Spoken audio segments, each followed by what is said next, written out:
मुलायम सिंह जी को पद्म पुरस्कार। कांग्रेस पार्टी ने वर्षों वर्ष समाजवादी पार्टी से समर्थन लिया, लेकिन पद्म पुरस्कार दिया मोदी ने, क्योंकि नरेंद्र मोदी ने कहा कि वो सबका साथ चाहते हैं, सबका सम्मान चाहते हैं, सबका विकास चाहते हैं। आपको वो भी याद होगा कि कांग्रेस की जब केंद्र में सरकार थी तो एक बड़ा बोझ हुआ था, उसमें मुलायम सिंह जी को बैठने तक नहीं दिया गया। तो सही मायने में सभी समाजों का सम्मान किसने किया? उसने जो स्वयं गरीब के घर में जन्मा, जिसने आज अमेठी में 4 लाख परिवारों के लिए पहली बार शौचालय बनाया। अब आप सब तो जानते हैं मैं साधारण परिवार से हूँ, मेरी माता जी की तो कभी कोई सरकार नहीं चली देश के किसी भाग में, लेकिन जो अमेठी से सांसद रहे उनकी तो सरकारें थी। फिर ऐसा क्यों है कि 4 लाख परिवारों के पास शौचालय नहीं? जो अमेठी से सांसद रहे उनकी तो सरकारें थी। फिर ऐसा क्यों है कि यहाँ पर कभी भी मेडिकल कॉलेज नहीं बना? अमेठी में जिनकी सत्ता थी उनकी तो केंद्र में भी प्रदेश में भी सरकार थी, फिर क्यों हमें बाईपास नहीं मिला? वो चाहते थे कि समाज जाति के नाम पर बटा रहे, वो चाहते थे कि समाज में लोग गरीब रहे, क्योंकि अगर गरीब रहेंगे तो ही उनके सामने हाथ फैलाएंगे। आज आप सबका यहाँ आना दादा ये बात असाधारण है, क्योंकि आपने तो आज अपने भाषण में कहा कि हम सब इस्तेमाल की चीज नहीं है। वो चुनाव लड़ते थे इस दम पर, किस समुदाय के किस धर्म के कितने वोट हैं, हम आएंगे थोड़ा बहुत हाथ हिलाएंगे और वो कहाँ जाएंगे, हम ही को वोट देंगे। और अमेठी की जनता इतनी भावुक है जिन्होंने बस एक बार कह दिया आप परिवार हैं। मुझे बताइए, अमेठी में 5 साल में 1.5 लाख परिवारों को पहली बार विद्युत का कनेक्शन मिला। कोई अपने परिवार को बिना रोशनी के रखता है? 4 लाख परिवारों में जब शौचालय बनाया तो उस परिवार की माताएं, बहुएं, बेटियां, बहनें, उनको तो सम्मान से दिन की शुरुआत करने का मौका मिला। कोई अपनी घर की बहू बेटी को बाहर खुले में शौच करने के लिए छोड़ देता है? 3.5 लाख नलके लगे पूरी अमेठी में घरों में, कोई अपने परिवार को बिना पानी के छोड़ देता है?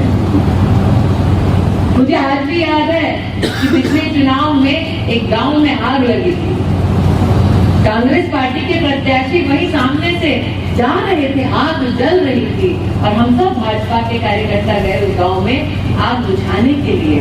आग बुझाने से पहले पूछा तो नहीं किस जाति का गांव, अपने लोग हैं, अपना गांव है, गरीब का घर है, एक एक को हम सब ने मिलकर बचाया। मुझे आज भी याद है मेरे चुनाव के बाद सुरेंद्र सिंह की बरौलिया में हत्या हुई, वो आज भी मेरे कंधे पे है, लेकिन तब मैंने सबसे हाथ जोड़कर निवेदन किया था, चुनाव बीत गया, रंजिश छोड़ो, सौहार्द की दृष्टि से हम सब रहेंगे। दादा आपकी असीम कृपा है कि आपने आज इस बात को स्वीकारा कि मैंने घर घर गांव गांव जहां जहां संभव हो सुख दुख में सबका साथ हाथ बढ़ाया, कि जो जमीन पर काम करेगा, जनता की सेवा करेगा, जो निष्ठावान जनता के प्रति रहेगा, देश की राजनीति उसी को चुनेगी। यह अमेठी का संदेश था 2019 में और 24 में भी अमेठी का यही संदेश होना चाहिए, वरना राजनीति में सेवा भाव से फिर कौन आएगा? आज आप सब नवरात्र के पावन उत्सव पे यहाँ पधारे हैं, दिल पर हाथ रखकर करिए, जब कांग्रेस का सांसद था उसके घर पे जा सकता था कोई?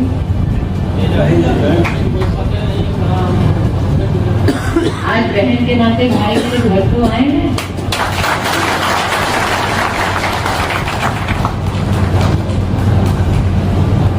तो अगर मैंने बहन का व्यवहार किया, तो मैं आज अभिमान इस बात का कर सकती हूँ कि मेहनत मेरे साथ मेरे भाई करें।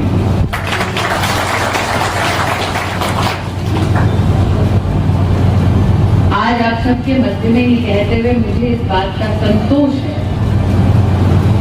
कि मैंने जो जो कहा वो सब किया। बहुत सारी चीजें तो नहीं की, वो भी हुई। अमेठी इस बात का साक्षी है कि आज अमेठी में 19 लाख लोगों को मोदी के राज में मुफ्त का राशन मिल रहा है। सत्ता तो कांग्रेस के पास भी थी, तब क्या गरीब के पास मुफ्त का राशन पहुंचा था? यहाँ कितने लोगों ने कोविड की वैक्सीन लगाई है? सभी लगाए हैं। अब एक इंजेक्शन की कीमत थी 600 रुपया, सब 2 या 3 डोज बनाए हैं। गरीब के घर में कम से कम 4 लोग हैं। एक गरीब 1800 का इंजेक्शन लगा सकता था और अपने पूरे परिवार को दे सकता था। और जब नरेंद्र मोदी कह रहे थे कि हर हिंदुस्तानी को हिंदुस्तान में बनी वैक्सीन लगानी है, तो ये क्या कर रहे थे? तब भी जान बचाना नहीं चाहते थे गरीब की, क्योंकि इनकी राजनीतिक रोटियां तक सेक रही बात है। तो जो हमारी जानों को जोखिम में डाल दे, क्या उसको भूल जाएगा? और दादा, हम तो ये देखे 5-6 दिन पहले वायनाड गए, हमने वहां पर राहुल जी ने अपने नामांकन के दिन बोल दिया वायनाड मेरा परिवार है। हम लोगों को रंग बदलते देखते हैं, ये तो परिवार बदल दिया है पूरा का। फिर कांग्रेस के एक नेता है कर्नाटक के, जिन्होंने वायनाड जाकर भाषण दिया विधिवत कांग्रेस के मंच से, और कहा कि राहुल जी से पूछा गया कि आप वायनाड क्यों आए हैं? राहुल जी ने कहा वायनाड के लोग ज्यादा वफादार हैं। फिर हम क्या हुआ?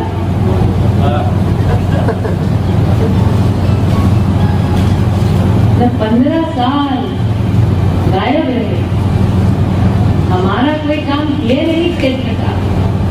फिर वायनाड गए स्वेच्छा से, गए तो गए, गरियाते हैं हमको और कहते हैं कि अमेठी वफादार थे। इसलिए आज मैं मात्र यही कहती हूँ, अगर अमेठी के सम्मान के लिए हम ये चुनाव लड़े, अमेठी के संरक्षण के लिए चुनाव लड़े, हर परिवार को जिसको वैक्सीन मिली, जिसको राशन मिल रहा है, जिसको 6000 रुपया बैंक के खाते में मिल रहा है, वो अपने लिए लड़ रहे हैं, हम अपनों के लिए लड़ रहे हैं। ये फर्क आप सब यहाँ पधारे, आप सब ने अपना आशीर्वाद मुझे दिया। मैं जल्द ही, अब तो मैं कार्यकर्ताओं के मध्य में हूँ, हर मंडल में, हर ब्लॉक में कार्यकर्ताओं के मध्य में, घर पर भी कई वरिष्ठों से मुलाकात हो रही है। शायद मैं ही सांसद हूँ जिसने कहकर घर भी बनाया, होटल भी बन गई, जो हर न्याय पंचायत, हर ग्राम पंचायत तक खुद पहुंची। यहाँ पे तो बड़का नेता होकर गए, लेकिन आपकी दीदी पहली सांसद है जिसने गांव में खड़े होकर नाली तक साफ कराई है। तो जिसने बहन का रिश्ता निभाया, आप उसको आशीर्वाद देंगे। आज बड़ों के चरणों में यही आशीर्वाद मांगती हूँ, छोटों से यही समर्थन मांगती हूँ। दादा, आप पधारे, आपने चरण अपने यहाँ पर रखे, हमारे घर को, मेरे परिवार को और मुझे आशीर्वाद किया, उसके लिए आभार व्यक्त। कब मौत दस्तक दे दे पता नहीं, मुझे तो कब डर नहीं लगा। मैं तो सब गांव घूमी थी, सबको पता है। तो जिन्होंने इतने साल परिवार कहा, वो क्यों नहीं आए? मैं नौजवान पीढ़ी से विशेष आग्रह करना चाहती हूँ कि वर्षों से जिस प्रकार से समाज को तोड़कर उन्होंने राजनीति की है, अब अगर विकसित भारत का संकल्प हमें पूरा करना है, तो हम सबको एकजुट होकर अमेठी के सम्मान के लिए और अमेठी के उत्थान के लिए ये चुनाव लड़ना है। आप लड़ रहे हैं। भयंकर कोविड की परिस्थिति कोरोना की आई थी, इतने साल ये लोग परिवार कहते रहे, कोरोना के वक्त मौत मंडरा रही थी, इनमें से कोई आया?